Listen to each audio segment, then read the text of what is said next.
जिन companies को और हम ये केस लेके चल रहे हैं कि आप रोज के 2 घंटे एक लैंग्वेज को दे रहे हो। आप 10 मंथ्स के अंदर आप A1 भी कर रहे हो, A2 भी कर रहे हो, B1 भी कर रहे हो। Hello friends, welcome back to my channel. तो आज के लिए हम बात करने वाले हैं कितना टाइम लगता है एक फॉरेन लैंग्वेज को लर्न करने के लिए।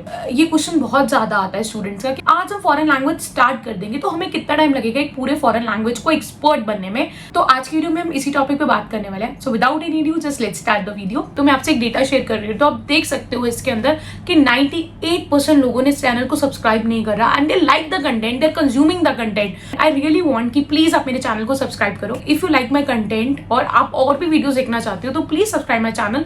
इससे हमें मोटिवेशन मिलती है। ये आपके लिए तो फ्री है बट इससे हमें मोटिवेशन मिलती है so that we can create more videos. So मैंने ऑलरेडी बहुत सारी वीडियोस बनाई हुई है फॉरेन लैंग्वेज पे, you can see over there. जो भी आप लोग कमेंट लीव करते हो मेरी वीडियोस के अंदर, मैं सारे कमेंट पढ़ती हूँ। मुझे जो आपकी क्वेरीज आती है वो मैं ऑलरेडी डिस्कस कर चुकी होती हूँ आइदर वीडियोस के अंदर या मैं उन टॉपिक्स को माइंड में रखती हूँ कि मुझे इन टॉपिक्स पर जरूर बात करनी है। विदाउट एनी हेजिटेशन प्लीज आप अपनी जितनी ज्यादा क्वेरीज लीव कर सकते हो, just leave them. Let's discuss a scenario. आज के टाइम में मोस्टली स्टूडेंट इंग्लिश मीडियम से पास आउट होते हैं। We are talking about my generation, मुझसे 5-10 साल पहले वाली जनरेशन और मेरे बाद की जनरेशन जो भी सारी आ रही है सब इंग्लिश मीडियम से पास आउट है। हम सारी स्टडीज इंग्लिश में करते हैं, हमने सारे सब्जेक्ट्स इंग्लिश में पढ़े। फिर भी जब भी हम 12th क्रॉस करते हैं, हम इंटरव्यू में जाते हैं, फिर भी हम बहुत अच्छी इंग्लिश नहीं बोल पाते। We are not fluent in English. हम इतने साल इंग्लिश को पढ़ रहे हैं, हम इतना ज्यादा ग्रामर कर रहे हैं, हम इंग्लिश को सब्जेक्ट भी पढ़ते हैं और भी सारे जो हमारे सब्जेक्ट्स होते हैं वो भी इंग्लिश लैंग्वेज के अंदर होते हैं। फिर भी आप देखोगे बहुत सारे स्टूडेंट इंग्लिश बोलने से डरते हैं, वो घबराते हैं इंग्लिश बोलने के अंदर, फिर भी वो फ्लुएंट नहीं हो पाते इंग्लिश में। इंग्लिश भी एक उनके लिए फॉरेन लैंग्वेज है, बाहर की लैंग्वेज है। आप इतने साल पढ़ने के बाद भी उसके अंदर आप कई लोग फ्लुएंट नहीं हो पाते। क्या रीजन होता है इसका? हम क्यों नहीं फ्लुएंट हो पाते? क्योंकि हम बहुत ज्यादा फोकस करते हैं ग्रामर पे, हमने राइटिंग पे फोकस किया। हमने जो सारे एग्जाम्स दिए वो सब क्या करा? राइटिंग में करा। स्पीकिंग स्किल्स में कोई टेस्ट ही नहीं हो हमारा ज्यादा। हमारे को स्पीकिंग स्किल क्लास में जरूर इंप्रूव कराई गई बट उसके ऊपर कोई असेसमेंट नहीं था। लैंग्वेज में फ्लुएंसी में राइटिंग से ज्यादा स्पीकिंग आनी चाहिए। Let's talk about the levels. A1, A2, B1, B2, C1 ऐसे लेवल्स होते हैं।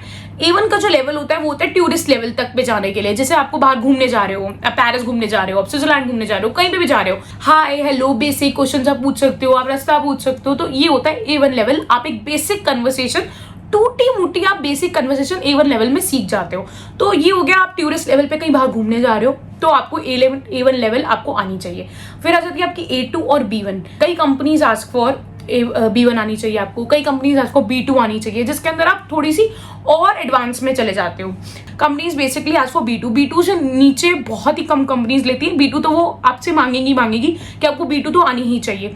और कुछ एडवांस होती है जो और अच्छी कंपनीज को, जिन कंपनीज को और एक्सपर्ट पर्सन चाहिए तो वो C1 तक मांगेगी। तो C1 तक ये लेवल्स हैं। तो इस तरीके से आपके लेवल्स डिवाइडेड होते हैं। फर्स्ट केस, आप स्टूडेंट हो, आपके पास एम्पल टाइम है, अभी आप फोकस कर सकते हो। आप रोज के, हम ये सोच के चल रहे हैं, रोज के 2 घंटे उस लैंग्वेज को दे रहे हो, ठीक है। और एक होता है वर्किंग प्रोफेशनल जो आप वीकेंड के अंदर आप दे रहे हो। हम ये केस लेके चल रहे हैं कि आप रोज के 2 घंटे एक लैंग्वेज को दे रहे हो। अगर आप वर्किंग प्रोफेशनल हो आप उसके हिसाब से काउंट कर सकते हो कि मुझे कितने घंटे वीकेंड पे देने हैं, राइट। तो हम एक दिन के सिर्फ 2 घंटे लेके चल रहे हैं। A1 लेवल के आपको 1.5 से 2 महीने लगेंगे। हो सकता है कोई 1, सवा 1, 1.5 में कंप्लीट करे, कोई 2 महीने में करे।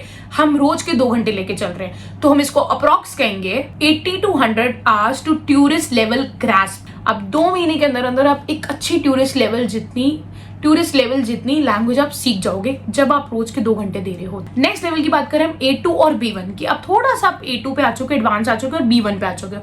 अगर आप इन दोनों को कवर करना चाहते हो A2 और B1 को, तो आपको लगेंगे 200 से 400 घंटे। तो हम राउंड ऑफ टाइम लगाएं 6 से 8 महीने के बीच में आप ये 2 लेवल्स भी क्लियर कर लोगे। 8 महीने इसके लेके चलो, 6 से 8 महीने इसके ले चुको और 2 महीने वो लेके चलो, तो 10 महीने। आप 10 मंथ्स के अंदर आप A1 भी कर रहे हो, A2 भी कर रहे हो, B1 भी कर रहे हो। मतलब 10 महीनों में आप एक लैंग्वेज के काफी हद तक जा रहे हो, जिसके अंदर आप डेली लैंग्वेज 2 घंटे पढ़ रहे हो।